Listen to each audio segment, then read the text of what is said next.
كل ما بتبص على هدفك بتحس إنه بعيد، بتحس إنه صعب وكبير. طيب خليني أقول لك حاجة، المشكلة مش في الهدف، المشكلة في طريقة تفكيرك. عارف ليه؟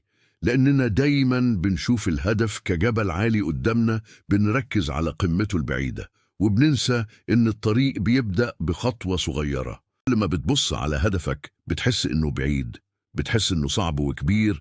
طيب خليني أقول لك حاجة، المشكلة مش في الهدف، المشكلة في طريقة تفكيرك. عارف ليه؟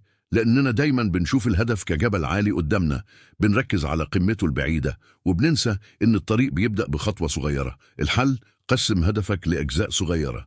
بدل ما تقول عايز أتعلم لغة جديدة، قول هتعلم كلمتين النهاردة. بدل ما تقول عايز أخس 20 كيلو، قول هبدأ بنص ساعة مشي. لما تبدأ تشوف النجاحات الصغيرة دي هتلاقي نفسك بتتحرك للأمام من غير ما تحس، وفجأة الهدف اللي كان شكله مستحيل هيبقى قريب وممكن. افتكر دايما، مفيش هدف كبير، في بس خطوات صغيرة متراكمة. لو عجبك الفيديو متنساش تعمل لايك واشتراك عشان يوصلك كل جديد. خليك معانا وشارك تجربتك في التعليقات.